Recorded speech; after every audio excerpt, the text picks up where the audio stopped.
Bom dia, irmãos, graça e paz. Aqui é o irmão Ribamar e vamos trazer mais uma EBD online, trazendo a lição número 2 da revista Palavra e Vida, Relação Perigosa. Baseados em Êxodo 20, versículo 3. Sim, irmãos, o primeiro mandamento: não terás outros deuses diante de mim. Após a nossa vinheta, daremos início a essa tremenda e maravilhosa aula. Roda a vinheta!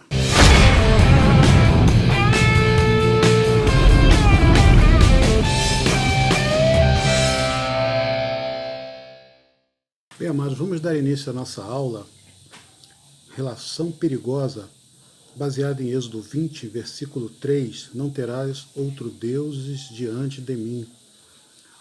E colocamos, irmãos, como exemplo a parábola do filho pródigo.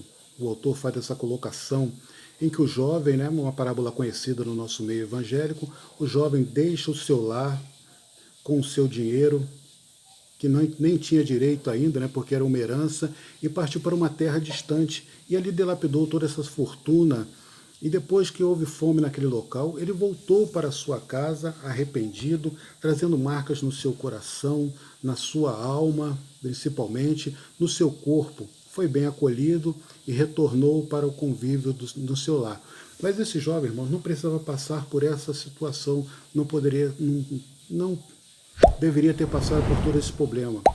É nisso que Deus coloca o primeiro mandamento para nós, para que possamos compreender que fora dele não existe nada, que fora de Deus não há um caminho seguro, não há um porto seguro. O primeiro mandamento é a primeira demonstração de amor de Deus dentro dos mandamentos para conosco, onde ele coloca dizendo que não teremos outros deuses diante dele, diante de Deus, que fora desse relacionamento com Deus, os problemas virão, as dificuldades virão. Já temos problemas, já temos dificuldades, mas elas serão ainda maiores, porque não temos o amparato, não temos o suporte, que é o nosso Deus. Tal qual aquele jovem que passou, que foi por outros caminhos, que foi à procura de prazeres e aventuras, teremos problemas. E Deus se preocupa nessa nossa parte, Deus se preocupa com a nossa parte física, com a nossa parte mental, com a nossa parte psíquica e ali, principalmente com a nossa parte espiritual. Essa é a preocupação do nosso Deus. O primeiro mandamento é um mandamento de amor, se formos compreender bem. É Deus nos amando e querendo dizer que fora dele não existe solução, que fora dele não há continuidade, que fora dele não podemos existir. Na Bíblia, a clara intenção, no Velho Testamento principalmente, em mostrar que não existem outros deuses. Nós temos os fenícios adorando a Dagon, temos os amorreus adorando a Maloque, que era um deus terrível, que exigia sacrifício humano. À base da estátua de Maloque tinham fornalhos onde eram atirados os bebês. Os fenícios adoravam o Asterote em troca da prosperidade, em troca da fertilidade, melhor dizendo. E nós vemos tudo isso, irmãos, deuses feitos de barro, feitos de pedra, feitos de madeira, em que não serviam de nada. E a Bíblia condena essa prática. Deus, dentro desse contexto, onde havia somente adoração a falsos deuses, e o próprio Deus, o Senhor dos Senhores, estava esquecido. E Deus, na sua sabedoria, vê a sinceridade de um homem e vê em Abraão a possibilidade ali de formar um povo que deveria adorar a Deus. E fez um concerto ali com Abraão, dizendo: Abraão, eu serei teu Deus e te protegerei. Deus coloca ali todo o seu poder e todo o seu amor para com aquele homem, para com todo um povo que iria surgir ainda, mas que Deus já estava no coração de Deus. E nós vemos ali a demonstração do poder de Deus, vemos o amor de Deus pleno e genuíno. Podemos pensar na arrogância. Poxa, mas esse Deus, ele quer tudo para ele, que ele quer toda a adoração, ele requer tudo. Mas Deus não é arrogante, irmãos, ele tem poder. E ele pode nos suprir de tudo, em todas as nossas dificuldades. É por isso que ele se declara: eu sou teu Deus eu posso, eu tudo posso e tudo faço. Possamos pensar, mas Deus não poderia ser um pouquinho humilde e permitir que que houvesse um outro relacionamento com outros deuses? De forma nenhuma, irmãos. Deus é Deus e Ele exige fidelidade, Ele exige exclusividade de nós. O segundo ponto, irmãos, é o relacionamento com Deus. No passado tínhamos ídolos de madeira, de pedra, de barro, de metal, mas com o crescimento do cristianismo, isso diminuiu bastante. Mas ainda temos adorações a outros deuses. Mas no nosso século surgiram deuses mais terríveis e mais temíveis. Deuses que ocupam muito o nosso tempo, o nosso pensamento. Temos hoje o dinheiro, o sexo, comida, bebida, poder. São os deuses que hoje afrontam ao Deus vivo e que povoam o nosso mundo e que entram muitas das vezes até mesmo dentro de nossas igrejas. O dinheiro, a Bíblia fala, que é a raiz de todos os... O amor ao dinheiro é a raiz de todos os males, porque o dinheiro financia tudo. O dinheiro financia guerras, o dinheiro financia as drogas, o dinheiro financia a violência, o dinheiro financia o sexo indiscriminado, o dinheiro financia todas essas barbaridades.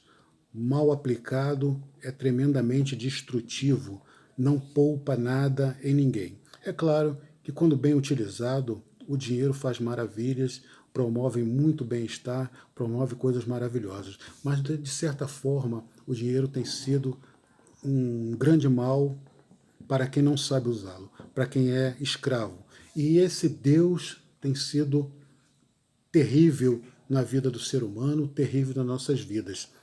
Às vezes pensamos, irmão, isso não pode acontecer dentro da igreja, mas acontece. Aí eu ressalto para vocês, queridos, que às vezes você não tem um problema com o dinheiro, você não tem essa dificuldade toda de possuir o dinheiro, de ganhá-lo ou até mesmo de gastá-lo com sabedoria. Mas quantas das vezes vemos na nossa igreja, só como exemplo, em dias de grandes jogos, de grande apelo, grandes clássicos do nosso futebol, nós olhamos às vezes para o nosso santuário, para nossas igrejas e damos falta nos bancos, principalmente no domingo à noite, damos falta de muitos irmãos. E onde estão essas pessoas? Nesse momento eles estão se dedicando a falsos deuses, estão se dedicando aos ídolos. Nós não nos damos conta, pensamos apenas que ídolos são aquelas estátuas, às vezes com aqueles formatos bonitos, ou muitas das vezes com aqueles formatos esdrúxulos, terríveis, né, demônios, e nós pensamos, não, mas isso eu não adoro. Mas nós caímos nessa dificuldade. Quem temos colocado à frente do nosso tempo? Quem temos colocado no nosso coração para uma verdadeira adoração? Será que estamos adorando realmente ao Deus verdadeiro, ao Deus poderoso, ou estamos procurando em outras coisas, não nos dando conta de que estamos buscando a falsos deuses e estamos, de certa maneira, indo contra ao primeiro mandamento: não terás outros deuses diante de mim. Será que o meu Deus hoje não é a televisão? Será que o meu Deus não é uma conta bancária? Será que o meu Deus não é esposa, filhos e filhas? Meu carro? Será que, meu Deus, será que eu não estou dedicando tempo demais para essas coisas e esquecendo do principal, do Senhor dos Senhores e Rei dos Reis? Deus certamente é humilde, porque Ele se relaciona conosco. Ele desce da sua grandeza, da sua glória e se relaciona com seres mortais como nós. Nos dá a oportunidade de sermos boas pessoas, nos dá a oportunidade de adorarmos a Ele e de buscarmos a Ele. Não há outro Deus, não há outra condição que não o Deus único, o nosso Deus, Jeová, que cuida de nós, que tudo pode, que tudo quer, que tudo transforma. Ele quer a nossa fidelidade. Não coloque nada na frente de Deus, pois Deus merece tudo de nós. O que temos para oferecer a esse grande Deus, se não for o nosso louvor e a nossa adoração? Sempre pedimos, pedimos e pedimos. E no nosso terceiro ponto, irmãos, oferta a falsos deuses nos dias atuais. Temos dois bons exemplos, um no Antigo Testamento e um no Novo Testamento, onde no Velho Testamento, no exílio na Babilônia, Daniel, Ananias, Misael e Azarias tiveram seus nomes trocados, tiveram suas roupas de costume trocadas, foram influenciados a comer os manjares do rei, não se entregaram, mas tinham todas essas iguarias à sua disposição, mas com toda essa pressão, com todas essas dificuldades, esses homens não tiraram do seu coração o amor a Deus. Eles não tiveram outros deuses diante do Deus vivo, o Deus de Israel, mesmo ali naquelas dificuldades. E eles, biblicamente, né, se formos olhar lá na história, eles passaram grandes dificuldades. Misael, Ananias, eles passaram pela fornalha de fogo ardente, os três, né, com exceção de Daniel, porque não dobraram seus joelhos para adorar a estátua de Nabucodonosor. Daniel também teve o seu problema ao dobrar os seus joelhos para orar, para buscar outro Deus, para buscar o Deus verdadeiro, o Deus de Israel. Foi, bem dizer, dedurado e passou ali uma noite na cova dos leões. Mas em todos esses momentos, Deus deu livramento esses quatro homens, e livrando-os da dificuldade, porque no coração deles estava o Deus verdadeiro, o Deus de Israel.